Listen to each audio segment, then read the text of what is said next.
په ارګ کې د طالبانو او پاکستاني استخباراتو ګډ پلان. طالبانو او ایس ای غوښتل چې ولسمشر غني په بې عزته مرګ ووژني. دا چې دا ستر حقیقتونه چا او ولې افشا کړل او نور کوم اړین موضوعات پیښ سوي، ویډیو تر پایه وګورئ، په هر څه به پوه سئ. د مشال پریس چینل قدرمنو لیدونکو السلام علیکم.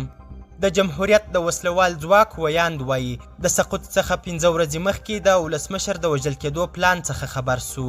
د افغانستان د پرځول سوي جمهوري نظام د وسلوالو ځواکونو ویاند جنرال اجمل عمر شینواري په لومړي ځل په یوه مرکه کې د نظام د سقوط په اړه په یوه ټلویزیوني مرکه کې خپل معلومات او ځوابونه وړاندې کړل.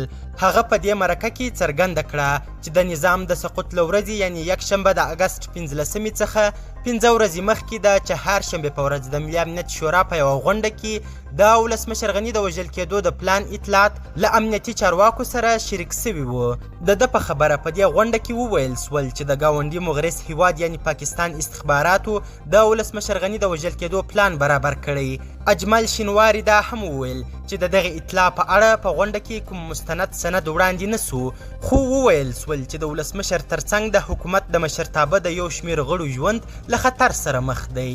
د مخکینی امنیتي او دفاعي سکتور ویاند په دې مرکه کې د ولسمشر غني ترڅنګ نور لوړپوړي چارواکي او حکومت نه د باندې سیاستوال ټول تورن کړل چې د جمهوریت په سقوط کې خپله ملامتي لرله. له دې سره نوموړي ټینګار درلود چې د جمهوریت د سقوط په ورځ د کورنیو چارو او ملي دفاع وزیران او د ملي امنیت لوی رئیس د مازدیګر تر 15 بجو پورې په خپلو دفترونو کې ول. د دغه مخکینی پوځ ویاند په خبره لومړی ارګ په دې ورځ تخلیه او ولسمشر له هیواده ووت او وروسته د امنیتي او دفاعي سکتور مشرانو خپل دفترونه پرېښودل.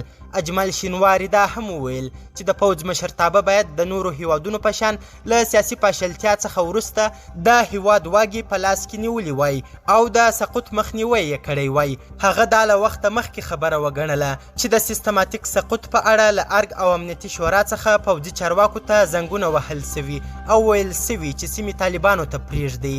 دغه پخواني افغان جنرال دا ومنله چې د امنیتي او دفاعي ځواکونو په لیکو کې لوړپوړي کسان د سلیقو فساد او بیا عدالتۍ په اساس ټاکل کېدل او دغه ګمارنې د بدو پایلو سبب سولې. اجمل عمر شینواري دا څرګندونې په داسې مهال کړي چې بیا واکه سوي ولسمشر محمد اشرف غني له افغانستان څخه تر وتو وروسته په یوه ویډیویي پیغام کې وویل د یوه ګاونډي هیواد اتباع له طالبانو سره یو ځای زما له وتو وروسته په ارګ کې راپسې ګرځېدل، په اردو یې خبرې کولې او غوښتل یې چې ما پیدا او ووژني. طالبانو بیا رد کړی چې ګواکې کابل او ارګ ته له ننوتو سره د ولسمشر غني او د هغه د نږدې کسانو د وژلو پلان درلود.